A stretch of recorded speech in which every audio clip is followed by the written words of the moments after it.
बिस्मिल्लाहिर्रहमानिर्रहीम। Welcome to आपकी बात हारिस अमीन खान के साथ। नाज़रीन, पाकिस्तान की 60% से जायद की आबादी नौजवानों पर मुश्तमिल है। इनमें से अक्सर नौजवान कई तरह के मसाइल का शिकार हैं। एक आम तासुर यह पाया जाता है कि वजीर का बेटा वजीर बनेगा, ब्यूरोक्रेट का बेटा ही ब्यूरोक्रेट बनेगा, डॉक्टर और इंजीनियर के बच्चे ही इंजीनियरिंग और एमबीबीएस करेंगे, जबकि मैकेनिक का बेटा मैकेनिक और मजदूर का बेटा मजदूरी ही करेगा। यह तासुर जब किसी भी नौजवान के जहन में जन्म लेता है तो उसे आगे बढ़ने और तरक्की करने से रोकता है। उसकी जिंदगी का पहिया वहीं जाम हो जाता है। इसी तासुर ने कई नौजवानों को मफलूज करके रख दिया है। लेकिन इस सब के बावजूद हमारे ही मुआशरे में ऐसे नौजवान भी हैं जो मेहनत और लगन पर यकीन रखते हैं और अपनी काबिलियत और दयानतदारी से अपना लोहा मनवाना जानते हैं। हमारे आज के मेहमान का ताल्लुक भी उन्हीं नौजवानों में से है। ये वो लोग हैं जो कि ट्रेंड सेटर्स कहलाते हैं। आइए बात करते हैं ज़ुहैब कुरैशी से, जिनका ताल्लुक लाड़काना से है और उन्होंने 2019 सीएसएस के एग्जाम में कामयाबी हासिल की। उनके वालिद मोहतरम अब्दुल लतीफ कुरैशी एक मैकेनिक थे। दर हकीकत उन्होंने अपने बच्चों को पढ़ाकर एक मिसाल कायम की। इसी हवाले से हम मजीद गुफ्तगू ज़ुहैब कुरैशी से भी करेंगे। अस्सलाम वालेकुम। वालेकुम अस्सलाम। ज़ुहैब, सबसे पहले तो आपको बहुत बहुत मुबारक हो कि आपने पाकिस्तान के सबसे बड़े कॉम्पिटिटिव एग्जाम में कामयाबी हासिल की। बड़ी मेहरबानी हारिस भाई, थैंक यू वेरी मच। अच्छा ज़ुहैब, सबसे पहले तो मुझे ये बताइएगा कि सीएसएस के लिए आप अपना जो इंस्पिरेशन है, जिससे इंस्पायर होकर आप सीएसएस की तरफ गए, और उससे भी पहले मुझे ये बताएं कि आपका जो स्टडी बैकग्राउंड रहा है वो क्या रहा है। सर, मेरी जो स्टडी बैकग्राउंड है वो मैंने पहले शम्स हाई स्कूल लाड़काना से 7th तक जो वहाँ पढ़ा हूँ। उसके बाद जो है मैं 8th से लेकर इंटर तक मैंने कैडेट कॉलेज से तालीम हासिल की। जैसे ही मैं पास आउट हुआ वहाँ से कैडेट कॉलेज से, तो फिर मैंने मैकेनिकल इंजीनियरिंग की मेरान यूनिवर्सिटी जामशोर। उधर से मेरी बीई मैकेनिकल डिग्री है। और उसके बाद जैसे ही मैं वहाँ से पास आउट हुआ और मैंने जॉब शुरू करके 2016 से राइट 16 में मैंने जॉब शुरू की थी मॉनिटरिंग असिस्टेंट की। और मेरा यही ख्याल था कि मैं अपने फादर का ड्रीम जो है वो पूरा करूंगा, अपने जॉब के साथ ही अपना लगा रहूंगा और सीएसएस कर लूंगा। पर मुझे ये पता नहीं था कि सीएसएस के लिए कितनी स्ट्रगल चाहिए होती है और कितना कंसिस्टेंट बंदा रहना चाहिए। मुझे उस चीज की अलग भी नहीं पता थी और मैं समझ रहा था कि ये जॉब के साथ में कंटिन्यू करके ये सब चीजें हो सकती हैं। But at the time I realise that if you want to pursue something a long term goal for your life then you have to sacrifice something. फिर मुझे ये रियलाइजेशन हुई कि मुझे इस जॉब पुट करके अपनी लॉन्ग टर्म ड्रीम के ऊपर काम करना चाहिए। राइट। तो फिर जो है मैंने अपनी जॉब क्विट की और मैं फिर जो है सही तरह से 2017 के अंदर मैं अपनी सीएसएस की तैयारी की तरफ लग गया और मैं इस्लामाबाद गया। और वहां से मैं अपने दोस्त के साथ जो है फरहान अहमद जिसका नाम था, उसने मुझे बहुत ज्यादा गाइड किया और फिर मैं तैयारी लग गया। 2018 के अंदर मैंने पहला अटेम्प्ट दिया और मैं जो उसमें पहले अटेम्प्ट में नाकाम हो गया था। पर फिर भी मैंने हिम्मत नहीं हारी। 2019 का दोबारा मैंने अटेम्प्ट किया और अल्लाह के करम से मैं पास हो गया। राइट, माशाल्लाह। ज़ुहैब, आपके पूरे इलाके को, आपकी फैमिली को, बल्कि पूरे पाकिस्तान को आप पर प्राउड है। ज़ुहैब, आपकी बातों से एक दो क्वेश्चंस रेज होते हैं।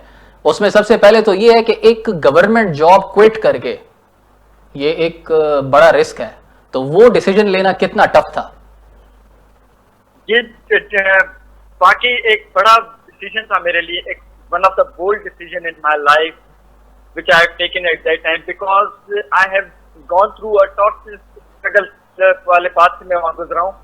तो वो चीज अचीव करना भी मेरे लिए एक बड़ी अचीवमेंट थी for the time being, because my family was also मतलब वो हो गई थी कि आपने ये अचीव की, ये चीज आप काम कर रहे हैं, पर आपको उसके साथ साथ कुछ और भी बड़ा अचीव करना है। राइट। तो ये जो चीज थी ना, ये कंसिस्टेंटली या ये नहीं अचीव हो सक रही थी। Eight the time the same thing was achievement for me for the time being. ये नहीं था कि मैं उसको रिग्रेट कर रहा हूँ जॉब को। वो एट द टाइम मेरे लिए एक बड़ी अचीवमेंट थी कि यार मैंने जॉब गवर्नमेंट हासिल कर ली ऐसे दौर में। बिल्कुल। और वो मेरे जो पेरेंट्स थे, सॉरी वाले साहब नहीं, मेरे जो फैमिली मेंबर थे, वो बहुत ज्यादा खुश थे। पर एट द टाइम वो क्या कह रहे थे कि भाई आप अगली चीज के लिए भी काम करें ताकि आप जो है जो अपने ड्रीम है उसको पूरा कर सकें। तो बाद में जब ये रियलाइजेशन आती है कि आपको एक चीज क्विट करनी पड़ेगी, तो वो जो है आपके लिए एक ऊपर तारी हो जाती है कि यार अगर मेरे से नहीं हुआ तो फिर क्या होगा, क्योंकि सीएसएस का रिजल्ट है वो बहुत ज्यादा अनप्रिडिक्टेबल है। आप देखते हैं कि बहुत ज्यादा आवाम जो है या बहुत ज्यादा जो स्टूडेंट हैं मेहनत करते हैं, हमसे ज्यादा मेहनत करते हैं, तो फिर भी वो पासिंग रेशियो जो है बहुत ज्यादा कम है। और अच्छा, बंदे जो इसमें बहुत ज्यादा डिसहार्टन हो जाते हैं, डिस्करेज हो जाते हैं। पर at the time when you are motivated by the dreams of your family members and with the encouragement of your father, तो ये जो चीजें हैं ना आपको कम लगने लगती हैं, कहते हैं यार मैं कर जाऊंगा। राइट। अगर ये मेरे साथ हैं, ये मेरी सपोर्ट कर रहे हैं, तो मैं कर जाऊंगा, कोई मसला नहीं है। क्योंकि मेरे भाई ने, मेरे अम्मी या मेरे जो आती थी, सब ने कहा कि यार नहीं होगा ना, कोई मसला नहीं है, we will not blame you, कोई मसला नहीं है। ज़ुहैब, फैमिली सपोर्ट जो है, आप जो बात कर रहे हैं फैमिली सपोर्ट की, किसी भी डिसीजन में, न सिर्फ सीएसएस, हमारे बच्चों के डिफरेंट गोल्स होते हैं। कोई यूनिफॉर्म पहनना चाहता है, कोई सिविल ब्यूरोक्रेसी में आना चाहता है, कोई सहाफत में आगे जाना चाहता है, कोई बड़ा बिजनेसमैन बनना चाहता है। इन तमाम कामों में इसके अलावा भी काफ़ी डिफरेंट फील्ड्स हैं, डिफरेंट गोल्स होते हैं, हर किसी के डिफरेंट होते हैं। तो उसमें पेरेंट्स का कितना रोल होता है और उसकी कितनी इंपॉर्टेंस है, क्योंकि आपके केस में जो अभी आपने बात की, तो उससे ये साफ जाहिर है कि आपकी फैमिली ने आपको बहुत ही सपोर्ट किया, जिसकी वजह से आपने इतनी कॉन्फिडेंटली जाकर जो है ना ये कामयाबी हासिल की।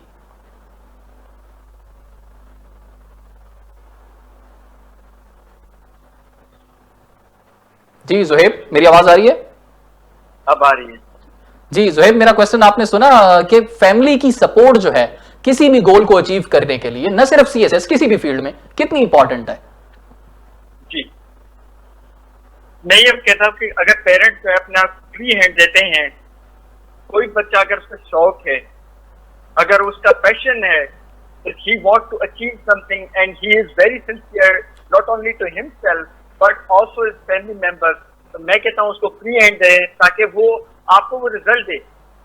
अगर आप उसके ऊपर बर्डन रखेंगे, अगर आप उसके ऊपर ये रखेंगे कि यार अगर तुमने नहीं किया तो मैं यूं कर दूंगा या मैं आपको पनिश करूंगा, तो फिर वो क्या होता है, आपका टैलेंट जो होता है वो एक जगह पे बंद होता जाता है, वो आपको वो रिजल्ट नहीं देता। तो अगर आप उसको फ्री हैंड देंगे तो वो अपना पूरा फोकस किस चीज पे लगेगा। वो ये नहीं सोचेगा कि यार अगर नहीं हुआ तो क्या होगा, उसके ऊपर ये जो है बर्डन जो है हावी नहीं होगा कि यार अगर मेरे से ये नहीं होगा तो मेरे पेरेंट्स बेइज्जती करेंगे या मेरे पेरेंट्स मुझ पे क्रिटिसाइज करेंगे। तो मैं समझता हूँ कि पेरेंट्स की सपोर्ट एक वाइटल सपोर्ट है, वाइटल सपोर्ट है। अगर वो डिसीजन में अपने फ्री हैंड देते हैं अपने बच्चों को, तो बहुत सारी चीजें अचीव कर सकता है। पर ये है कि जो बंदा डिसीजन ले रहा है, जैसे स्टूडेंट है कोई भी, उसको कमिटेड रहना है, उसको डेडिकेटेड रखना है अपनी टास्क के। उसको ये नहीं सोचना है कि यार अगर मेरे पेरेंट्स बिलीव कर रहे हैं बस ठीक है, बस मैं हो जाऊंगा ये वो नहीं। आपको अपनी सिंसियरिटी भी दिखानी है यार। राइट। आप सिंसियर रहेंगे तो फिर वो चीज अच्छी। राइट। अच्छा ज़ुहैब, एक और ये बात बताइएगा कि सीएसएस में कई कैंडिडेट्स जो हैं वो अपीयर होते हैं, उसमें कुछ ऐसे होते हैं कि जो कि सीएसएस क्वालिफाई करने के बाद एलोकेट नहीं हो पाते, राइट? तो आप नहीं समझते कि गवर्नमेंट को कोई इस तरह की पॉलिसी भी क्रिएट करनी चाहिए कि उनको जो है इतनी तकलीफ ना हो, बिकॉज वो कुछ ही स्टेप्स अपनी मंजिल से दूर होते हैं या समहाउ उनकी लक जो है उस वक्त काम नहीं कर रही होती। इस बारे में आपका क्या व्यू है, जो है ना एक्सप्लेनेशन देंगे? बिल्कुल, मैं सेंटीमेंट को बिल्कुल समझ सकता हूँ, बिकॉज एक बहुत लंबा प्रोसेस है जिससे आपको क्रॉस होना पड़ता है और ये वाकई बहुत ज्यादा स्ट्रगलिंग है। आपको पेशेंट रहना पड़ता है। क्योंकि ये नहीं आप है कि एक फेज क्रॉस कर लिया तो आप क्रॉस कर लेंगे फेजेस को, आपको वो फेजेस का स्टेप बाय स्टेप क्रॉस करनी पड़ती हैं चीजें। तो मैं समझता हूँ कि जो नॉन एलोकेटेड कैंडिडेट है, जाहिर सी बात है उनके लिए कुछ ऐसी पोस्ट क्रिएट करनी चाहिए ताकि वो उन पे मतलब अगर 17 नहीं है तो कुछ जब 16 तो उनको ऐसी जगह पे एलोकेट करें ताकि वो फील करें कि we are recognised by our effort. Right. क्योंकि यार रिकॉग्निशन बहुत ज्यादा जरूरी चीज।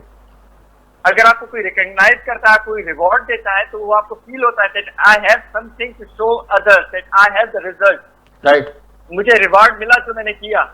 तो अगर गवर्नमेंट जो है ऐसे कुछ पॉलिसीज निकाल आती है कि हम तो नहीं है इस सिस्टम में ऊपर बैठे हुए, पर मैं एक सजेशन दे रहा हूँ, सजेशन के तौर पे जो हमें वैसे भी डिस्कस होती जाती हैं, हम आम क्लासरूम में डिस्कस करते हैं कि अगर नॉन एलोकेटेड कैंडिडेट्स हैं, ज्यादातर पंजाब के होते हैं, तो आप ऐसी पोस्ट में हैं जो 17 ग्रेड से नीचे या 16 में, तो उनमें आप जो है इनके एडजस्टमेंट करें ताकि वो they did not feel deprived at that time that we are going to cross through a long journey but at the end we have nothing, we are empty handed। ये उनको रियलाइजेशन नहीं होना चाहिए, इस embarrassment से उनको बचाया जाए। अच्छा, दूसरा ऐसा भी हो सकता है कि नॉन एलोकेटेड कैंडिडेट की अटेम्प्ट नहीं काउंट हो। अगर उनकी अटेम्प्ट नहीं काउंट होती है तो वो ये अटेम्प्ट उनके हाथ में और वो आगे इसको यूटिलाइज कर सकते हैं। ये दो चीजें हैं, अगर इन पे काम किया जाए तो बहुत सारी जनरेशन है उसको जो क्रीम है उसको ऊपर लाया जा सकता। राइट। अच्छा जुहेब, एक और बात ये है, आपका ताल्लुक सिंध के देही इलाके से है और आपकी अचीवमेंट को इसीलिए बहुत ज्यादा पजीराई भी मिली है। दो बातें हैं, नंबर एक तो ये कि आपका ताल्लुक देही इलाके से है, नंबर टू कि you are son of mechanic. ठीक है, एक गलत इंपैक्ट दिया गया सोशल मीडिया पर कुछ दोस्तों ने कि यार मैकेनिक का बेटा है तो शायद इसको फाइनेंशियल प्रॉब्लम्स काफी फेस करने पड़े थे या इस तरह की बात थी। लेकिन मैं समझता हूं कि शायद बात फाइनेंशियल प्रॉब्लम्स की नहीं है, आपकी कामयाबी को और आपको जो सल्यूट हो रहा है, लोग प्राउड कर रहे हैं, तो वो इसलिए कर रहे हैं कि आपने उन ट्रेंड मेकर्स में है जिन्होंने ये साबित किया कि मैकेनिक का बेटा जरूरी नहीं कि वो मैकेनिक बने, वो ब्यूरोक्रेट बन सकता है। इस बारे में आप क्या कहेंगे, कुछ एक्सप्लेन करेंगे इसको? जी जी, मैं बिल्कुल एक्सप्लेन करता हूँ कि जब भी आप एक ऐसे इलाके से आते हैं, मतलब लोअर सिंध या रूरल सिंध से, तो आपको ये फील होता है, ज्यादातर बंदों को यही फील होता है कि यार ये फाइनेंशियली स्ट्रॉन्ग नहीं है या इधर से आया है, इसका बैकग्राउंड कुछ अच्छा नहीं है। पर ऐसी कोई बात नहीं है। माशाल्लाह से मेरे पास वालिद साहब का बहुत बड़ा गिराज था और इतना वो मतलब मशहूर था कि बहुत सारा बंदे आते थे और गवर्नमेंट ऑफिसर्स आते थे मेरे पास वालिद साहब के पास, और उसी इन्फ्लुएंस का असर था उनका, जो मतलब वो इनकरेज करते रहते थे बाबा के ऊपर उनका इन्फ्लुएंस था। वो देखते थे कि यार किस तरह है और किस तरह वो पूछते रहते थे मैं अपने बेटे को पढ़ाऊं या अपने जितनी मतलब बेटा है, मतलब 2 बेटे तो एक बेटी है, उसके ऊपर किस तरह खर्च किया जाए ताकि वो ऊपर निकले। तो इस बात को बिल्कुल आप गलत है कि वालिद साहब के पास हमको फाइनेंशियली बहुत ज्यादा वीक थे हम। नहीं, बस ये भाई जुहेब की तरफ से हम एक मैसेज कन्वे करते हैं पूरी कौम को कि Zuheb financially he is sound और इनके फादर ने इनकी पढ़ाई के लिए ही सारी उम्र मेहनत की और इनको पढ़ाया लिखाया, बिकॉज कैडेट कॉलेज से उन्होंने इनको पढ़ाया। और इसके अलावा जो उनको सल्यूट के वो काबिल हैं, वो इस बात पर हैं कि उन्होंने अपने बच्चों को काबिल बनाया। अच्छा जुहेब, एक और बात मैं यहाँ पर पूछना चाहता हूँ कि सिंध में, बलोचिस्तान में, पंजाब के कुछ एरियाज हैं, फाटा है और कई एरियाज हैं, वहां पर जो है तालीम का मयार कंपैरेटिवली कहा जाता है कि ठीक नहीं है, लोग भी ना खुश होते हैं। ठीक है, तो इस पॉइंट ऑफ व्यू से गवर्नमेंट लेवल पे या इंडिविजुअल लेवल पे मैं आप जैसे नौजवान जिन्होंने इस तरह की अचीवमेंट्स की हैं, अपने गोल्स अचीव किए हैं, वो क्या कर सकते हैं? उनको आप क्या जो है सजेस्ट करते हैं कि उनका मयार भी बढ़े, ऐसे इलाकों से भी बच्चे निकल कर आगे आए? हारिस भाई, मैं इधर कहना चाहूंगा कि गाइडेंस बहुत ज्यादा जरूरी है। जैसे मैंने पिछले भी इंटरव्यूज में बात की कि कैरियर काउंसलिंग जो है एक वाइटल रोल जो है प्ले करती है किसी भी बच्चे को आगे लाने में। अगर हम शुरू से ही उसको मोल्ड करते जाएं किसी बच्चे के इंटरेस्ट की तरफ, तो वो बहुत ज्यादा अच्छा रिजल्ट दे सकता है। राइट। अगर उसको ये इस घन चक्कर में लगाया जाए कि आपको ये भी करना है, आपको ये भी करना है, और हर जगह से उसको इंस्पायरेशन मिल रही हो, यार वो बंदा इतना आगे निकल गया, फलाना बंदा इतना आगे निकल गया, तब वो जो है ना ये सोचता रहता है कि भाई इस जगह पे जाऊं, मुझे बिजनेसमैन बनना है, मुझे आईटी सेक्टर में जाना है, या मुझे इंजीनियर बनना है। तो ये जो चीजें है ना ये बहुत रिफ्लेक्ट करती हैं। राइट। तो ज्यादातर हमारा जो स्टूडेंट का पूल है वो इसी में जाया हो जाता है कि यार उनको कैरियर सिलेक्शन में बड़ा प्रॉब्लम हो रहा होता है। अगर आपको Obviously. हर फील्ड की अहमियत पता हो तो आप हर स्टूडेंट को अच्छी डायरेक्शन में गाइड कर सकते हैं, ताकि उनको पता चले कि यार इस फील्ड की आगे चल के इतनी इंपॉर्टेंस है, और मैं इधर अगर इतना एफर्ट डाल रहा हूँ तो मुझे इतना फ्रूट मिलेगा।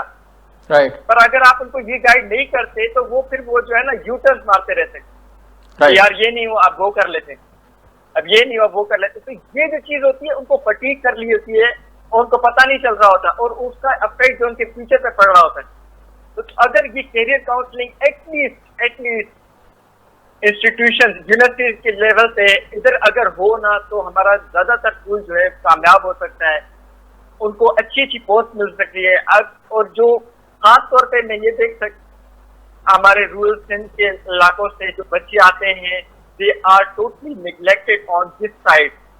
उनको बेचारों को पता ही नहीं होता यार किस डायरेक्शन में जाना है और हमें करना क्या है। तो अगर ये गाइडेंस मिल जाए ना, तो मैं समझता हूँ बहुत ज्यादा आसानी क्रिएट हो सकती है बच्चों के लिए, और वो जो है कुछ करने के काबिल हो सकते हैं। बनस्पत है उनको थकाया जाए, उससे काम लिया जाए। यार ये थकाने वाली चीज होती है कि यार बंदा यू टर्न मारता रहे कि भाई यार ये नहीं हो रहा वो कर ले।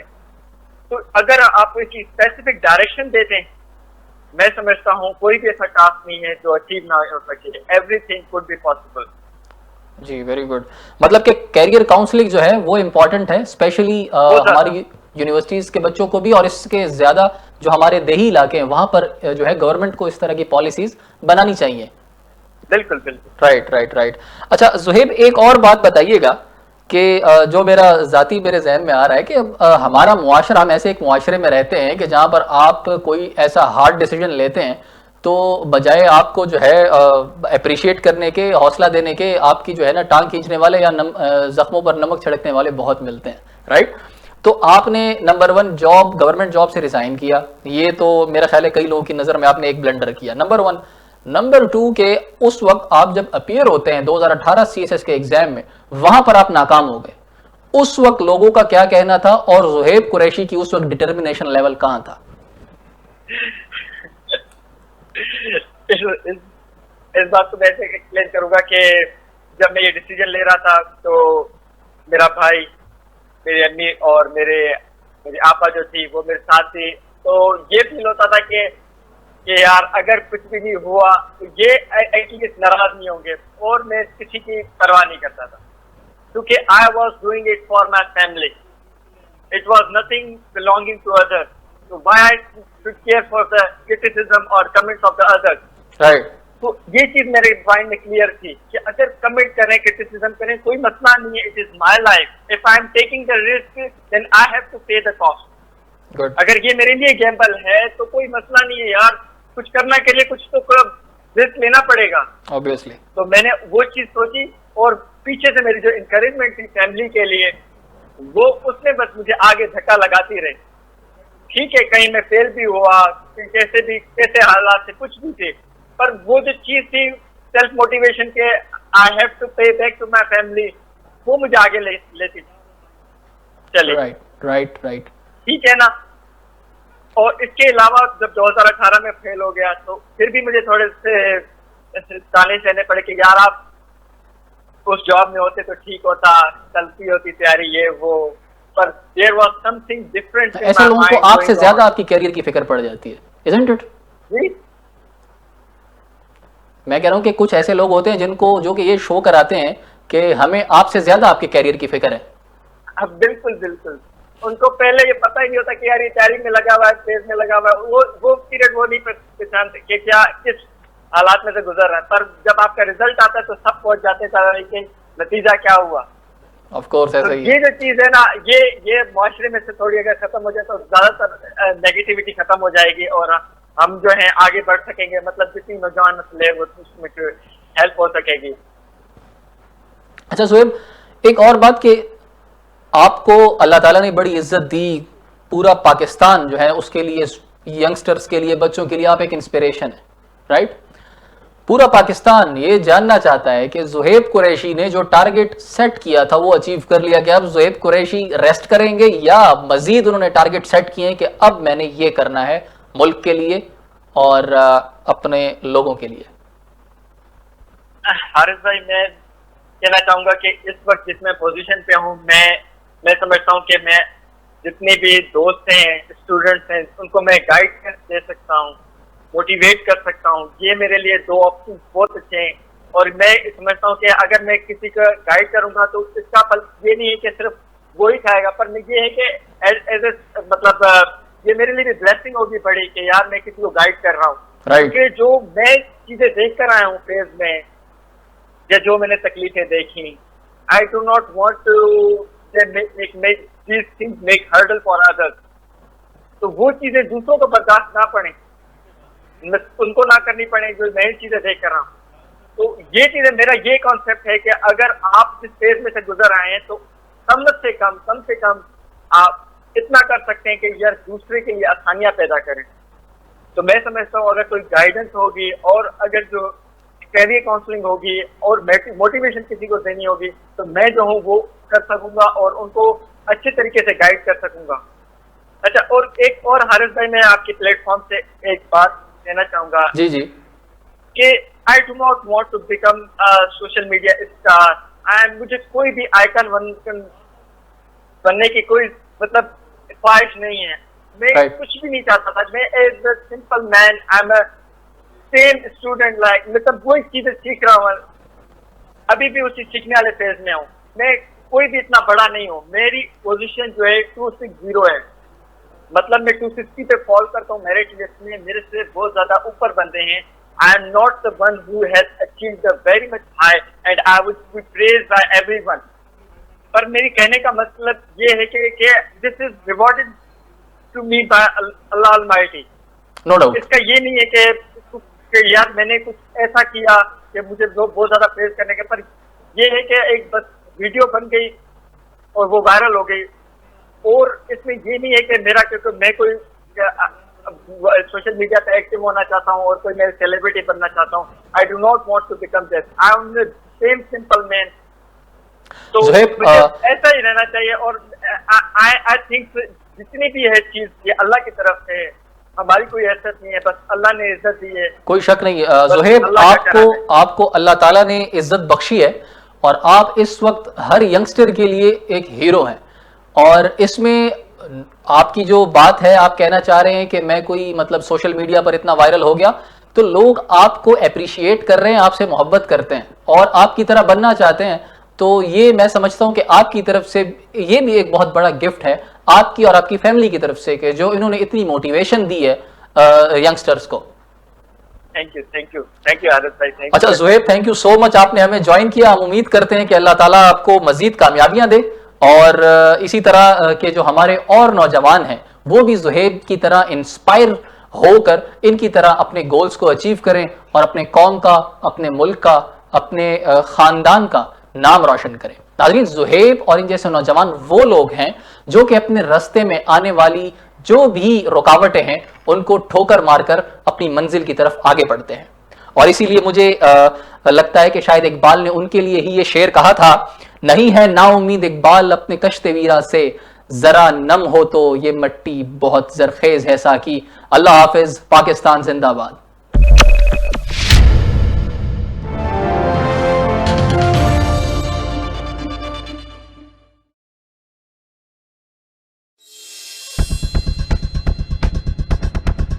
Viewers of Pakistan and the rest of the world, Rish Shams bringing you a fantabulous and most dynamic program around the globe, which is full of legends, celebrities, politicians, current affairs, entertainment, sports, and much more. So stay tuned on your favorite TV channel, Jai Anand.